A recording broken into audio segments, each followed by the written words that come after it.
Hello and welcome to TradeFlow Television, bringing you valuable analysis and actionable intelligence through the global commodity markets. These are some of the key topics that we will be looking into in today's program.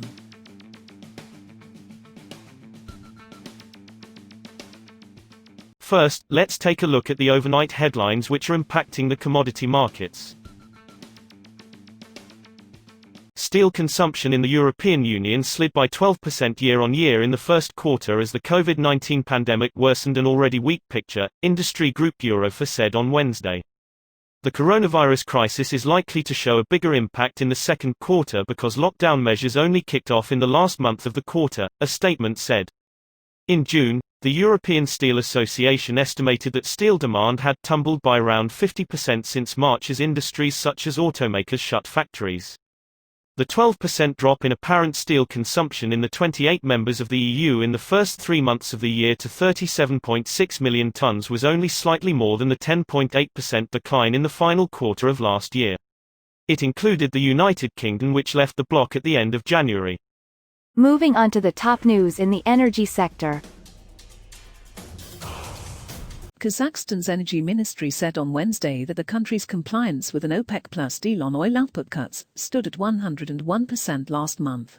The country had on average produced 1.313 million barrels per day in July, it said. Oil output cuts, agreed between the Organization of the Petroleum Exporting Countries and other major producers including Russia, a group known as OPEC+, are set to be eased in August. We will now look at the top news in the agricultural sector. France's Farm Ministry on Wednesday lowered its estimate of this year's soft wheat harvest to 29.71 million tons from an initial forecast of 31.31 million last month. That was 24.9% below last year's bumper harvest and also 15.9% lower than the average of the past 5 years, the ministry said in a crop report, reiterating that heavy autumn rain and spring drought severely affected wheat crops. The reduced soft wheat production estimate reflected cuts to both the expected harvested area and the average yield.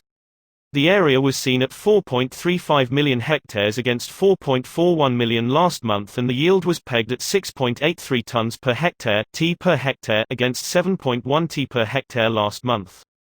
The ministry also reduced its estimate for this year's barley crop to 11.3 million tons from 12.3 million forecast in July. Next we have agricultural price news. ICE Arabica coffee hit a 4-month peak on Tuesday amid concerns over supply bottlenecks and signs of improved consumption, while raw sugar surged to a 4-1/2-month high. Both contracts were at levels seen before the coronavirus crisis, as a weaker dollar drove fund buying across commodities. December Arabica coffee rose 1.6 cents, or 1.3%, to $1.2505 per pound by 11:34 GMT, having hit a 3-1/2-month high of $1.2600. September Robusta coffee rose $23, or 1.6%, to $1,427 a ton, having hit a 7-1/2-month peak of $1,444. October raw sugar rose 0.15 cents, or 1.2%, to 12.93 cents per pound, having hit a 4-1/2-month high earlier of 12.94. October white sugar rose by $3.10, or 0.8%, to $377.70 a ton. December London cocoa fell 4 pounds, or 0.2%, to £1,670 a ton. December New York cocoa rose $16, or 0.6%, to $2,462 a ton. We will now take a look at energy price moves. Oil prices rose to their highest since early March on Wednesday on data showing a big drop in U.S. crude inventories and a weak dollar, but mounting coronavirus infections weighed on the demand outlook. Brent crude was up $1.63, or 3.67%, at $46.06 a barrel by 12:15 GMT, while West Texas Intermediate oil rose $1.59, or 3.81%, to $43.79 a barrel. Both contracts gained over 4% earlier in the session.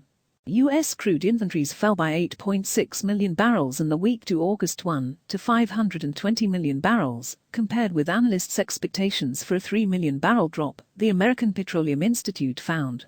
Moving on to metal price moves. Copper prices rose on Wednesday as expectations of stronger economic growth and demand due to central bank and government stimulus, a lower dollar and sliding stocks boosted sentiment. Benchmark copper on the London Metal Exchange traded up 1.1% at $6,523 a ton in official rings. Prices of the metal, used widely in the power and construction sectors, hit a two-year high of $6,633 a ton hit in the middle of July. 3-month aluminium was up 0.5% at $1,778.50 a ton. Zinc gained 1.8% to $2,381.50. Lead rose 1.4% to $1,907. Tin added 0.9% to $17,932 and nickel climbed 1.2% to $14,287. Finally, we have the most recent news on the financial market. The dollar extended declines on Wednesday as Eurozone data reassured after a U.S. coronavirus relief package stalled in Congress, pushing U.S. bond yields down as investors weighed prospects of further Fed easing. The euro traded up 0.5% at $1.1862, having risen to above $1.19 in the past days as a hardening perception that the U.S. economic recovery is lagging Europe has buttressed the common currency. Most other major currencies were also up against the dollar, pushing its index towards last week's two-year low of 92.53. It traded down 0.3% at 92.88. The Chinese yuan rose to a 5-month high of 6.9384 against the dollar in the offshore market and was last up 0.5%. That is all for today's news on the commodity market. Stay tuned to TradeFlow TV as we continue to provide you with more updates. You can also follow us on Twitter at TradeFlow TV1, which allows you to watch our program on your mobile device or desktop.